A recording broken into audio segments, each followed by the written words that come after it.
The summer sun beamed through the glass doors of First National Bank as 14-year-old Zora Washington took a deep breath and stepped inside.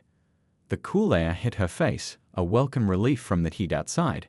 She clutched a white envelope in her hands, holding it like it was something precious, and to her it was.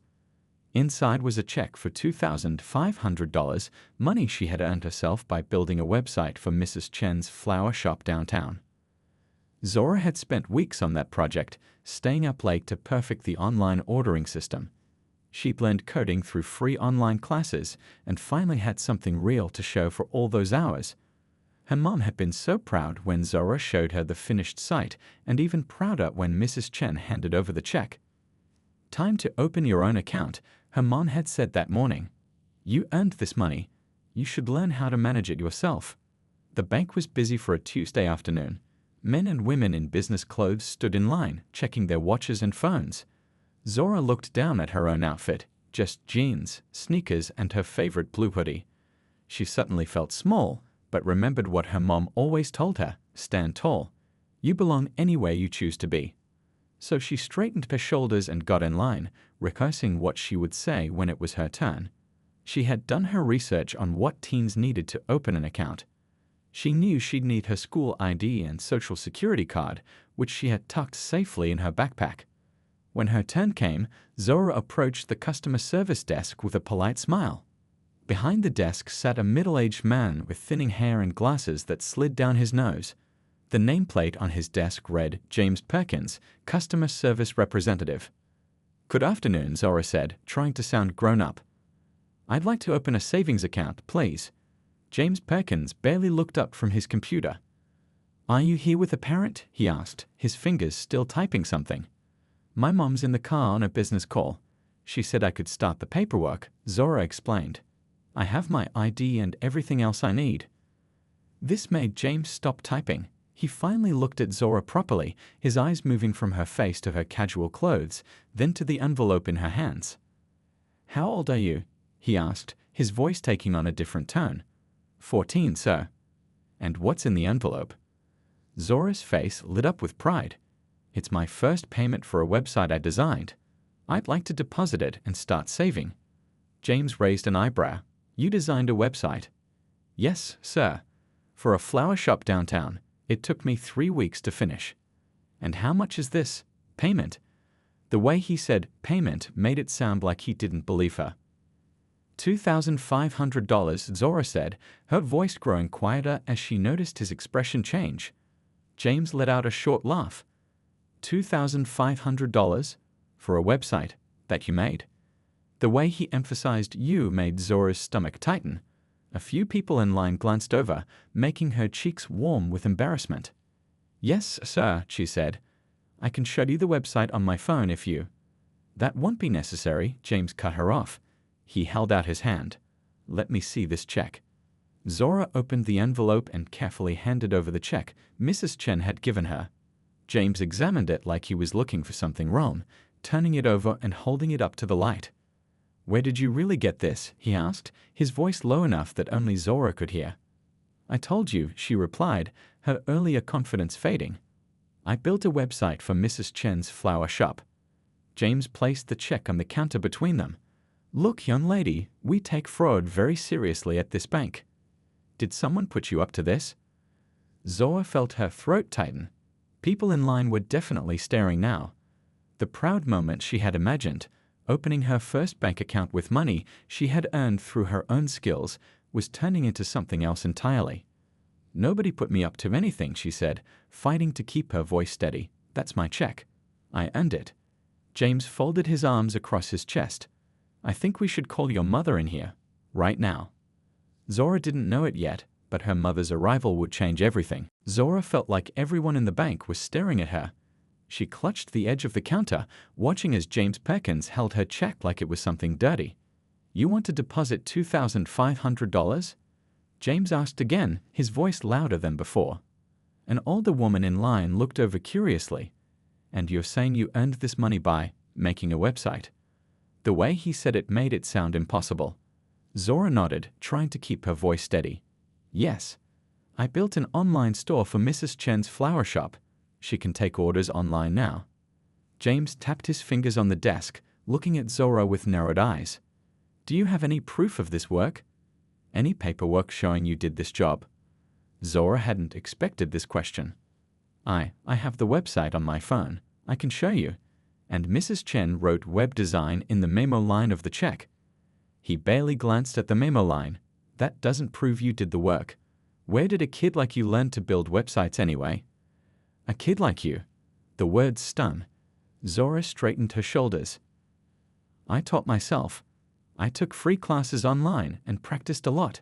She reached for her phone. I can show you the site right now if you want to see it. James waved his hand dismissively.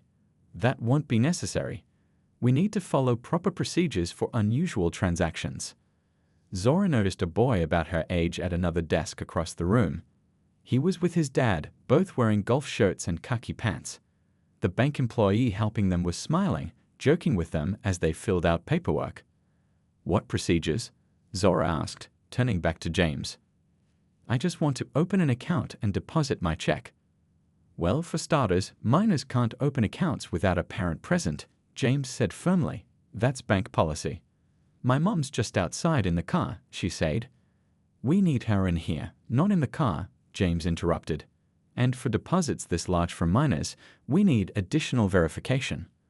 A woman in a blue suit stepped up to the counter next to them. James immediately brightened. I'll be with you in just a moment, ma'am, he said warmly, then turned back to Zora with a frown. Move aside, please, while you wait for your parent. But I was here first, Zora said quietly. I'm handling a more straightforward transaction first, James replied. Step aside. Zora moved away from the counter, watching as James helped the woman with a friendly smile. He didn't ask the woman where her money came from. He didn't question if she could have earned it. He just helped her. 5 minutes later, after the woman left, Zora stepped back to the counter. James sighed loudly. Look, he said, lowering his voice, I'm going to be honest with you. This check seems suspicious. A kid your age with no banking history suddenly shows up with $2,500? We need to be careful about fraud. It's not fraud, Zora insisted, feeling her cheeks burn. I worked really hard on that website. You can call Mrs. Chen if you want. Her number is on the check. Maybe you should just take this to your parents' bank, James suggested, wherever they normally cash their checks. Zora took a deep breath. My mom has an account here. That's why she suggested I open one too. She's a customer. James raised an eyebrow. Your mother is a customer here. What's her name? Elise Washington. James typed something into his computer, then looked back at Zora doubtfully. I don't see any high-value accounts under that name. She has a business account too, Zora said, for her company. Which company is that? His tone made it clear he didn't believe her. Meridian Technologies. James let out a short laugh. Meridian Technologies, one of the biggest tech firms in the city. And your mother works there. She's the CEO, Zora said quietly. Now James was truly laughing. Right, and I'm the president. He shook his head. Look, I've been patient enough. Either get your parent in here now, or take your check elsewhere. You're holding up my line. Zora looked around. There was no line behind her. The bank had gotten quieter, with just a few customers still inside. She felt a lump forming in her throat. I'll call my mom, she said, pulling out her phone with trembling hands. You do that, James said, already turning away. And next time, maybe don't make up stories about your mother running tech companies. As Zora dialed her mother's number, she noticed the security guard watching her from across the room. The proud day she had imagined was crumbling around her, all because this man couldn't believe someone like her could earn $2,500 or have a mother who ran a company. She had no idea that in just 15 minutes, James Perkins would be wishing he had never doubted her. Zora stood awkwardly to the side of James's desk, phone pressed to her ear as she waited for her mom to pick up. The call went to voicemail. She tried again, her hands shaking slightly as she felt eyes on her from around the bank. Mom, it's me, she said when she finally got through. I'm having trouble at the bank. The man here won't let me open an account or deposit my check. He says he needs you here. Her voice cracked a little at the end. James rolled his eyes dramatically as he overheard her. She turned away, lowering her voice. I'm at First National on Oak Street. Can you come in? They won't help me without you." She could hear her mother's concerned voice on the other end of the line. "Honey, what's happening? Did you show them your ID like we talked about?" "Yes, but he says," Zora began, but James cut her off. "Is that your mother? Let me speak to her," he demanded, holding out his hand for the phone. Zora hesitated, then said into the phone, "Mom, the bank employee wants to talk to you." She reluctantly handed over her phone. James immediately switched to a professional tone. "Hello, this is James Perkins from First National Bank. Are you aware your daughter is attempting to deposit a $2,500 check?" He paused, listening. "Yes, well, we have protocols for unusual transactions, especially with minors." Another pause. "She claims she earned it making a website, which frankly seems." He stopped mid-sentence, his expression changing slightly as he listened. "I see. Well, regardless, we require a parent or guardian to be physically present for a minor to open an account. That's bank policy." He handed the phone back to Zora with a smirk. "She's coming," Zora said quietly, taking her phone back. "She'd better be who you say she is," James muttered, just loud enough for Zora to hear. Kids these days, making up wild stories. By now, several other customers were openly watching the interaction. An elderly man with a cane frowned in their direction. A woman in line whispered something to her companion. Zora wanted to disappear into the floor. "You can wait over there," James said, pointing to a row of chairs against the wall. "Don't disturb the other customers." Zora walked to the chairs, feeling like a scolded child. She sat down, clutching her envelope and fighting back tears of frustration. She had been so excited about this day, about having her own bank account. Now it felt like the worst day ever. From her seat, she watched as James helped other customers. He smiled at them. He made small talk. He was patient when they had questions. None of them got sent to the chairs like a kid in trouble at school. A young bank teller with kind eyes glanced at Zora occasionally, looking like she wanted to say something, but she never did. No one did. After what felt like forever, a man in a business suit approached James's desk. Zora couldn't hear their conversation, but she saw James laughing and being overly friendly. The man had a check too. Zora could see it from where she sat. James didn't question where he got his money. He didn't ask for extra ID or call his parents. He just helped him. The unfairness of it made her chest hurt. She had earned that money. Why couldn't he believe that? 15 minutes had passed when James looked her way again. "Your mother seems to be taking her time," he called across the lobby. "Are you sure she's coming?" Several people turned to look at her. Zora nodded, her face burning with embarrassment. "Maybe she's busy running her technology company," James added with a snide laugh. Two men waiting in line chuckled along with him. That was when something in Zora broke. The tears she'd been fighting spilled over. She quickly wiped them away, but not before the elderly man with the cane noticed. He frowned deeply, looking between her and James. "Young lady," the elderly man said, loud enough for everyone to hear, "is this man giving you trouble?" James straightened up immediately. "Sir, I'm just following bank procedures for—" "I wasn't asking you." The older man interrupted, his voice firm. "I was asking her." All eyes turned to Zora. She opened her mouth to answer, but was saved by the sound of the bank's glass doors swinging open. Everyone turned to look. A woman in a perfectly tailored business suit stepped inside. Her hair was pulled back in a neat bun, and she wore glasses that framed her face elegantly. She carried herself with unmistakable authority. Even from across the room, you could tell she was someone important. It was her mother. And from the look on her face, she had heard everything. The bank fell silent as Elise Washington walked across the marble floor. Her heels clicked with each confident step. She wore a navy blue suit that probably cost more than James made in a month, with small gold earrings that caught the light. But it wasn't her clothes that commanded attention. It was how she carried herself. Like someone used to being heard. Like someone who didn't need to raise her voice to be listened to. Zora stood up immediately, wiping the last traces of tears from her face. "Mom," she said, relief washing over her. Elisa's eyes softened when she saw her daughter, but hardened again as she took in Zora's red-rimmed eyes and the stares from around the bank. She walked directly to Zora and placed a gentle hand on her shoulder. "Are you okay?" she asked quietly.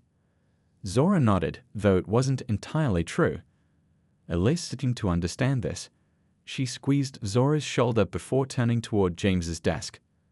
"Which employee was helping you?" she asked, her voice calm but firm. Zora pointed to James, who was suddenly very busy shuffling papers on his desk. He glanced up, did a double take, and then froze. Something in his expression changed. Recognition flickered across his face. Elise guided Zora back to the counter. "Let's finish getting your account set up." James stood up quickly, nearly knocking over his chair. "Good afternoon, ma'am," he said, his voice pitched higher than before. "How can I help you today?" "I understand my daughter was trying to open an account and deposit a check," Elise said. "She said there was some kind of problem." James's eyes darted between mother and daughter. The family resemblance was clear now that they stood side by side. The same determined set of their jaws, the same intelligent eyes. "There was a misunderstanding," James stammered. "We have procedures for minors opening accounts, parent authorization and all that." "I see," Elise said. "And did these procedures include suggesting my daughter was lying about how she earned her money?" James's face flushed. "I never said." "I heard you as I was walking in," Elise cut him off. "Something about her mother running a technology company," said with quite a bit of sarcasm, if I'm not mistaken. The elderly man with the cane nodded from where he sat nearby. "He's been treating her poorly the whole time," he added, "not like the other customers."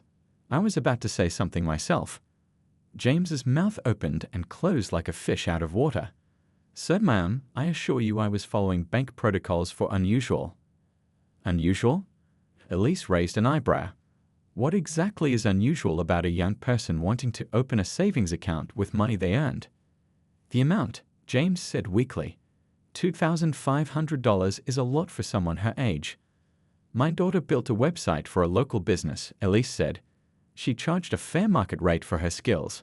What's unusual about that?" James had no answer.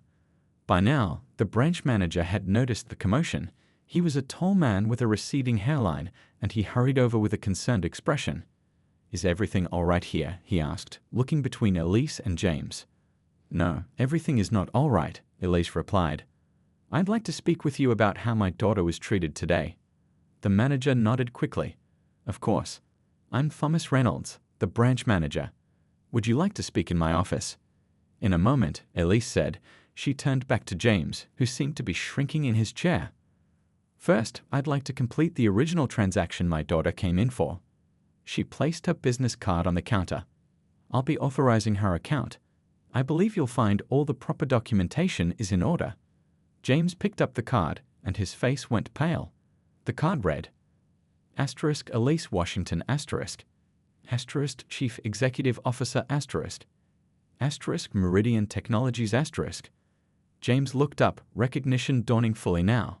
You're that Elise Washington, from the business leaders cover last month." "The same," Elise said coolly. "Now about my daughter's account." "Yes, of course, right away," James said, suddenly typing furiously on his keyboard. "We can get that set up immediately. The check will be available within 24 hours. Actually, we might be able to make the funds available today, as a courtesy." "I don't want special treatment," Elise said firmly. "I want the same treatment everyone else gets. The treatment my daughter should have received from the moment she walked in." The manager cleared his throat. "Ms. Washington, if you'd like to come to my office after this, I'd very much appreciate the opportunity to address your concerns." Elise nodded. "We'll be there shortly." As James hurriedly processed the paperwork, Zora watched her mother with quiet pride. This was who she wanted to be someday, someone who stood up not just for herself, but for what was right. And from the looks on the faces of everyone in the bank, they knew Elise Washington was someone who was about to change things around here. Branch manager Thomas Reynolds' office was nothing special, just a small room with a desk, 3 chairs, and some framed certificates on the wall. But as Elise and Zora sat down across from him, it felt like the most important room in the world. "Ms. Washington, first let me say it's an honor to meet you," Thomas said, his hands folded on his desk. "Though I deeply regret the circumstances." "Thank you," Elise said simply. She sat with perfect posture, her expression calm but serious. Zora sat beside her, still clutching the paperwork for her new account. I understand there was an issue with your daughter's transaction today, Thomas continued.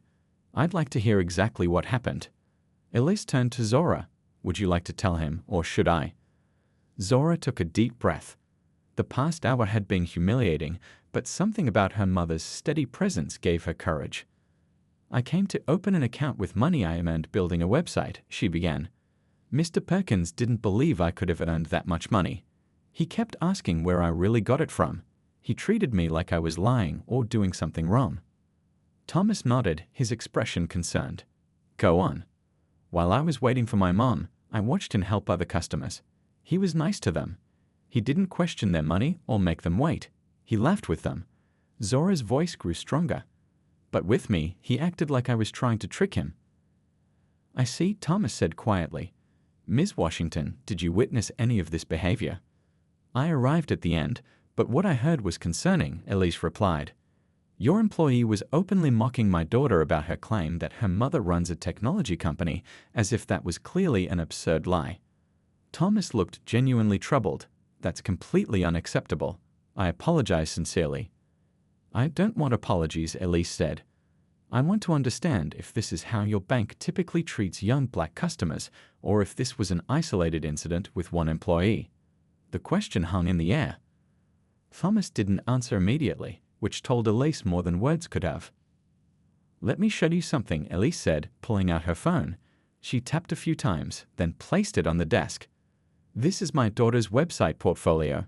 She's been coding since she was 11. Thomas looked at the screen, scrolling through professional-looking websites with impressive features. This is remarkable work, he said, looking at Zora with new respect. Yes, it is, Elise agreed. Yet your employee found it impossible to believe she could earn $2,500 for her skills. I have to wonder why. Thomas shifted uncomfortably. Ms. Washington, I assure you that First National Bank does not condone discrimination of any kind.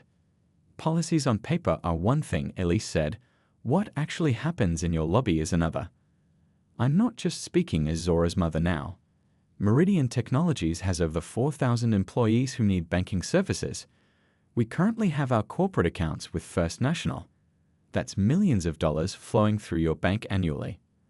Thomas's eyes widened slightly. But more importantly, Elise continued, I sit on the board of the Financial Services Equity Commission. We work with banks to identify and address discriminatory practices. This incident raises serious concerns. I understand completely, Thomas said, leaning forward. What would you like us to do to address this situation? First, I want to review your security footage from today, Elise said. I'd like to see exactly how my daughter was treated compared to other customers. Thomas nodded. I can arrange that immediately.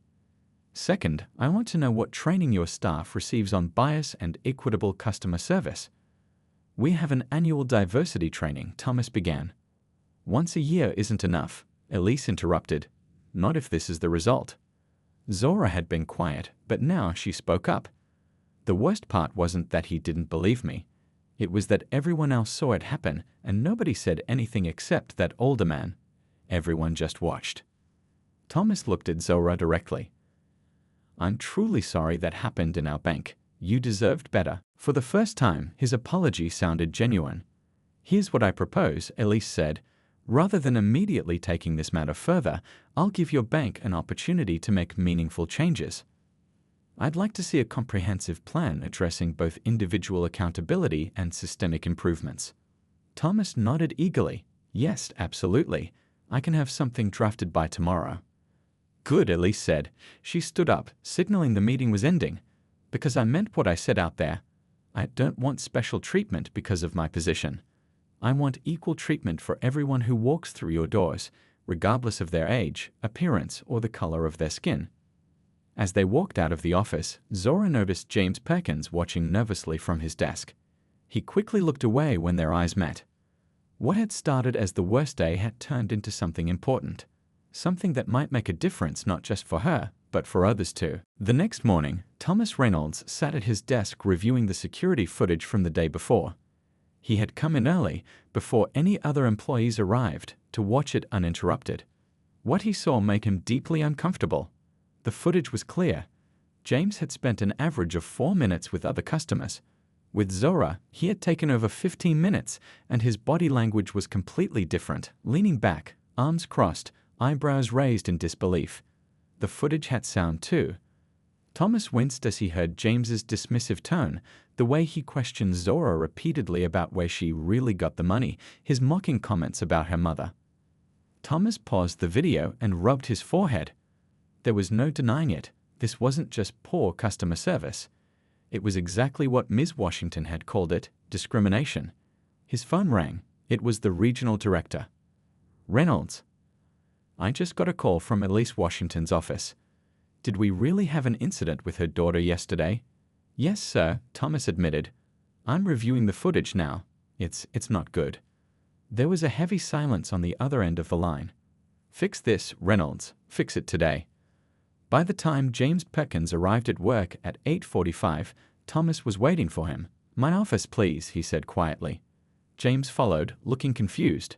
Is something wrong?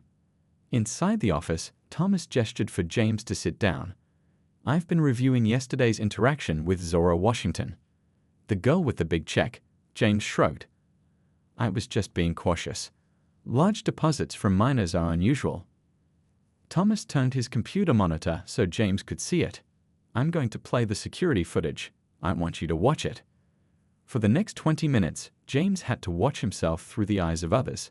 His face grew increasingly red as his behavior became impossible to justify, even to himself. By the end, he was staring at his hands in his lap. Tell me what you see, Thomas said. James swallowed hard. I see that I treated her differently. I didn't mean to, but I did. Why didn't you believe she could earn that money? James opened his mouth, then closed it again. Finally, he said, I guess I had assumptions about what kids her age can do, about where that kind of money comes from in certain communities. Those assumptions hurt a customer, Thomas said firmly. They could have cost this bank a major corporate client, and they're exactly the kind of biased thinking our policies are designed to prevent. Am I fired? James asked quietly. You're on administrative leave, effective immediately, Thomas replied. For 2 weeks. During that time, you'll complete an intensive training program on equitable customer service and unconscious bias. After that, we'll reassess your role here. James nodded slowly. I understand. Do you? Thomas leaned forward. Because I need to be sure this won't happen again, not with you or anyone else in this branch. Later that afternoon, Elise Washington's phone rang as she was leaving a meeting. She didn't recognize the number but answered anyway. Ms. Washington? This is Thomas Reynolds from First National Bank. Mr. Reynolds, what can I do for you? I wanted to update you on the actions we've taken following yesterday's incident, he said. I've reviewed the security footage and confirmed everything your daughter reported. I'm not surprised, Elise said. What happens now? The employee in question has been placed on administrative leave and will undergo comprehensive training. But more importantly, I'm implementing branch-wide changes. Thomas's voice grew more confident as he continued. We're bringing in specialists to conduct training for all staff, revising our protocols for account openings, and establishing a customer experience review team to regularly assess our service across different demographics. That sounds like a good start, Elise acknowledged. But how will you measure if these changes are working? That's actually why I'm calling, Thomas said. I'd like to invite you to sit on our newly formed Community Banking Advisory Board. We need perspectives from business leaders like yourself who can help us identify blind spots in our services. Your experience both as a CEO and as a mother who witnessed discrimination firsthand would be invaluable. There was a pause before Elise responded. I appreciate the invitation, Mr. Reynolds. Send me the details and I'll consider it, but I also want something else. Of course. What is it? I want you to meet with my daughter again. I want you to explain to her personally what changes are being made because she had the courage to stand up for herself. She should know that her voice matters. In his office, Thomas nodded. I would be honored to do that. She's an impressive young woman. The kind of customer any bank should be proud to serve. After they hung up, Elise smiled to herself. What had happened to Zora was wrong, but the response was becoming right. Sometimes it took a painful moment to create meaningful change. 3 months passed. The summer heat gave way to cool fall breezes, and the trees outside First National Bank had turned golden and red. Inside, other things had changed too. Zora Washington walked through the doors, no longer nervous. She wore a simple blue dress today. She was giving a presentation after all. Her mother walked beside her, dressed in a casual blazer and pants. "Ready?" Elise asked, giving her daughter's hand a quick squeeze. Zora nodded. "Ready." Thomas Reynolds greeted them in the lobby. The bank looked different now. New posters on the walls showed people of all ages and backgrounds using banking services. A sign at each teller station read, "We're here to serve ALR customers." "They're waiting in the community room," Thomas said, leading them down a hallway. "We've got about 20 teenagers signed up for today's financial literacy workshop." The community room was filled with young people, mostly high school students. They sat in chairs arranged in a semicircle, some looking interested, others checking their phones. They all looked up when Zora entered. Thomas stepped to the front of the room.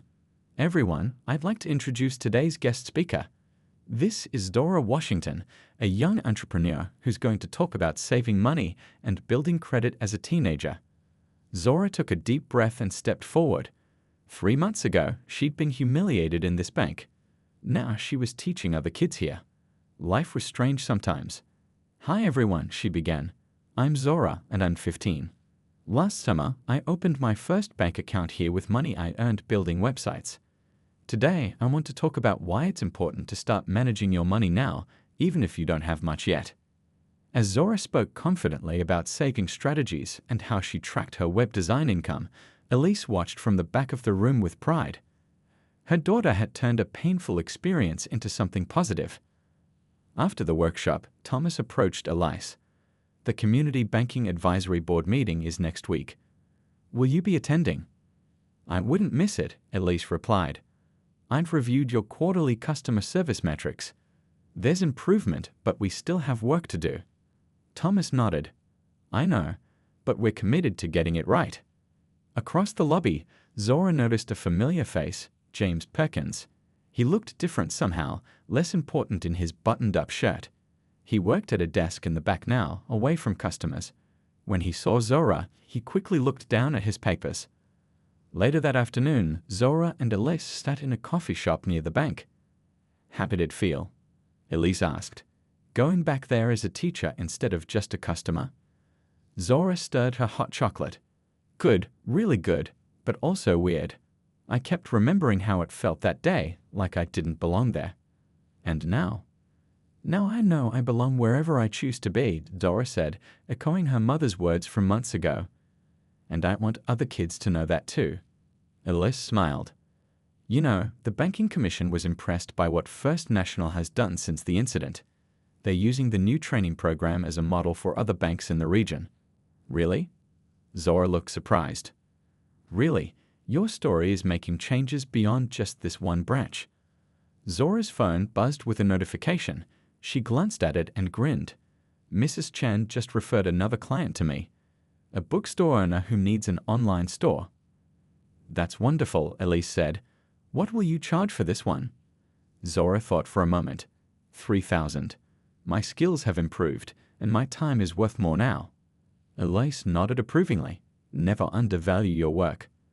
As they finished their drinks, Zora spotted a girl about her age at another table, wearing a t-shirt with coding symbols on it.